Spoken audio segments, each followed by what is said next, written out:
Hey guys, welcome back to my channel. स्वागत है आप सभी का ग्लोबल मोटरसाइकिल में। अगर आप लोग नए हैं मेरे चैनल पर तो प्लीज़ चैनल को सब्सक्राइब कर दें।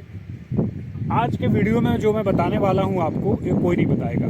ये है पैशन प्रो BS6 मॉडल, जो लगभग मेरे पास 15 महीने से है। 15 महीने से मैं इस बाइक को यूज़ कर रहा हूँ अपने डेली रूटीन में। तो अभी तक इसकी जो सर्विस होती थी वो सारी सर्विस होती थी सर्विस सेंटर में, और फाइनली इस बार इसकी जो सर्विस मैंने करवाई है वो मैंने सर्विस सेंटर में ना करवा के बाहर करवाई है। एक्चुअली क्या होता है, जब आप बाइक नहीं लेते हो ना तो कंपनी आपको 1 साल की सर्विसिंग फ्री देती है। हालांकि फ्री ऐसा कुछ होता नहीं है, आपसे चार्ज किया जाता है। मुझसे भी किया गया हर बार जब मैं इस हीरो की सर्विस में जाता था, सर्विस सेंटर में सर्विस करवाने, तो करीब 1000-1200 रुपये का हर बार मेरा बिल बनता था।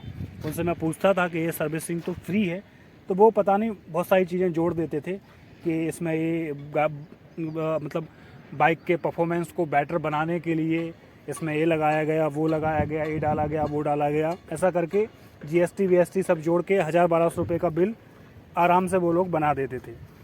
तो अब इस बाइक की जो सर्विस थी वो कंपनी की जो थी वो ख़त्म हो चुकी थी। तो इस बार मैंने सोचा कि कंपनी में ना करवा के मैं इस बार इसकी जो सर्विस है वो बाहर करवाऊँगा।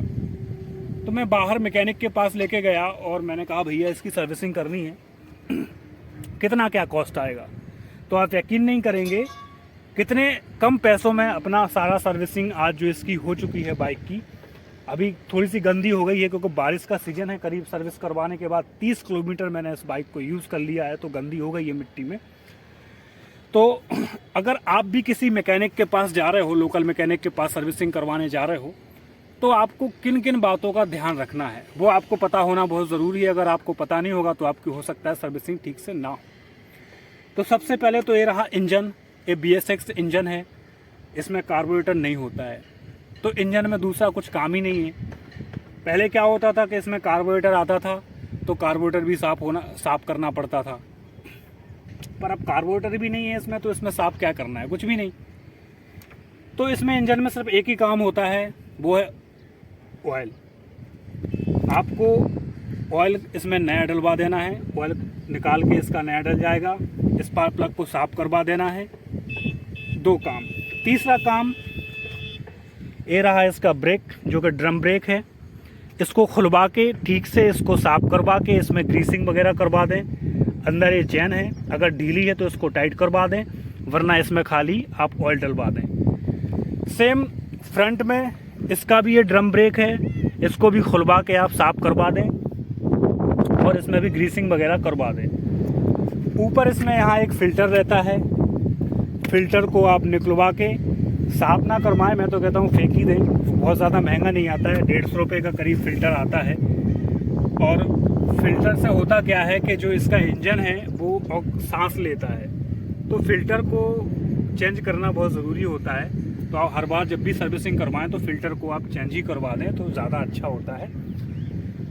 तो कुल मिला के बस यही काम होता है बाइक में, और दूसरा कुछ भी काम नहीं है। आप कभी, अगर आपको नॉलेज नहीं है तो आप किसी मैकेनिक के पास जाओगे तो हो सकता है आपको बेवकूफ़ बना दें, पर सब मैकेनिक ऐसे नहीं होते हैं। कुछ लोग अच्छे भी होते हैं जो कि आपको प्रॉपर तरीके से गाइड करते हैं कि बाइक में क्या क्या काम होना है और क्या क्या नहीं होना है, वो प्रॉपर तरीके से कॉस्ट करते हैं। तो आपको ये पता होना बहुत ज़रूरी है, क्योंकि मैंने सारी सर्विसिंग जब मैं करवा रहा था तो भैया ने सारी सर्विसिंग कर दी, स्पार्क प्लग को साफ़ नहीं किया था। तो मैंने उनको बोला, मैंने भैया आपने इसका स्पार्क प्लग जो है वो साफ़ नहीं किया, तो बोले ज़रूरत नहीं है।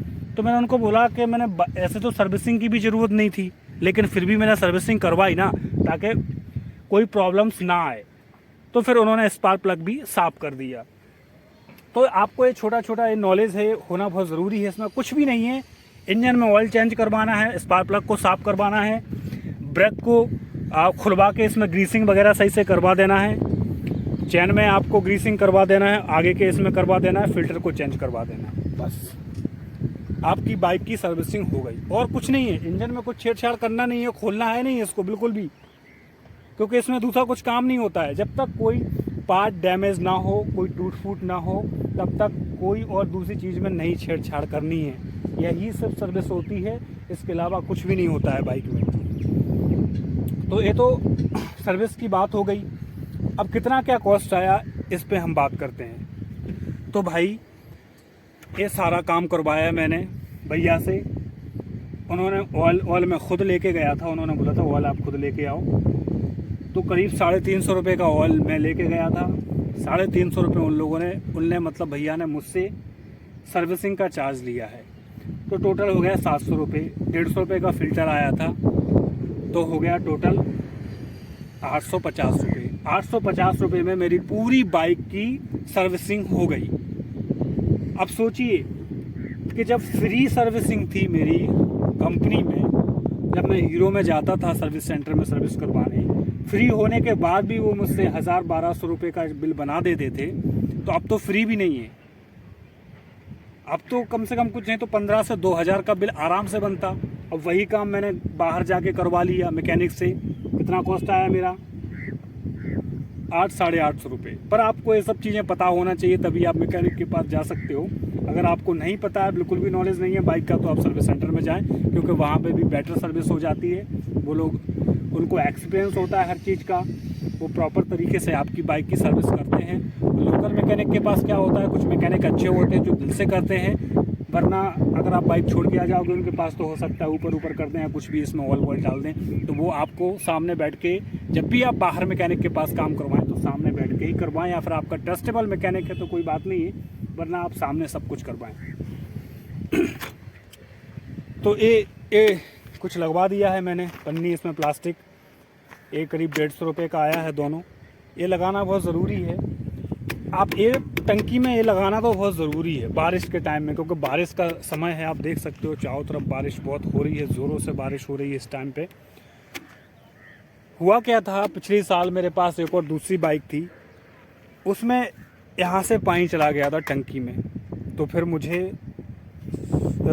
लेके गया था मैं मैकेनिक के पास, तो उन्होंने टंकी को खोल के प्रॉपर तरीके से साफ़ किया था। उसमें जंग भी लग गई थी, तो बड़ी मेहनत करके उन लोगों ने वो सब साफ़ किया था, वरना वो बोले थे टंकी दूसरी लगानी पड़ेगी। तो ये आपका 50 रुपये में काम हो जाता है, तो ये ज़रूरी है कर लें, वरना आपका नुकसान हो सकता है।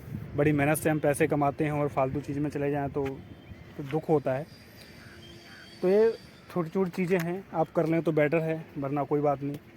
तो दोस्तों आज का जो वीडियो था ये था सर्विस के ऊपर। अगर आप इसका फुल डिटेल्स रिव्यू देखना चाहते हैं तो मैंने ऑलरेडी इसका वीडियो जो है वो अपने चैनल पर बनाया हुआ है, आप वहां जाके इसका फुल डिटेल्स रिव्यू वगैरह भी देख सकते हैं। इसका मैंने टेस्ट ड्राइव भी बनाया हुआ है, वो भी आप चेकआउट कर सकते हैं। इस बाइक को लगभग मेरे पास 15 महीने हो चुके हैं, 15 महीने से मैं यूज़ कर रहा हूँ। वैसे तो इसमें कोई ख़ास प्रॉब्लम्स आई नहीं है। ये यहाँ पे इसका एयर लीकेज हो गया है, अभी मैंने एक्चुअली साफ़ होके आई ना सर्विस सेंटर से, तो साफ़ कर दिया, बाकी इसमें से ऑयल निकलता है, तो ये इसका गड़बड़ हो गया है। बाकी तो और सब ठीक ही है, प्रॉपर तरीके से चल रही है, कोई ऐसी कोई ख़ास प्रॉब्लम है नहीं है। 8500 किलोमीटर मैंने इसको चला दिया है बाइक को। तो दोस्तों आज के वीडियो में बस इतना ही था। अगर आपको ये मेरी जानकारी अच्छी लगी हो तो प्लीज़ वीडियो को लाइक कर देना, और अगर मेरे चैनल पर नए हैं तो अपने भाई के इस चैनल को सब्सक्राइब कर लेना, क्योंकि बाइक से रिलेटेड मैं वीडियोस वगैरह बनाता रहता हूं। तो प्लीज़ सब्सक्राइब तो आप ज़रूर कर लेना वीडियो को। मिलते हैं अगली वीडियो में, तब तक के लिए जय हिंद जय भारत। ये बहुत ही ब्यूटीफुल सा नज़ारा, बारिश का सीज़न है।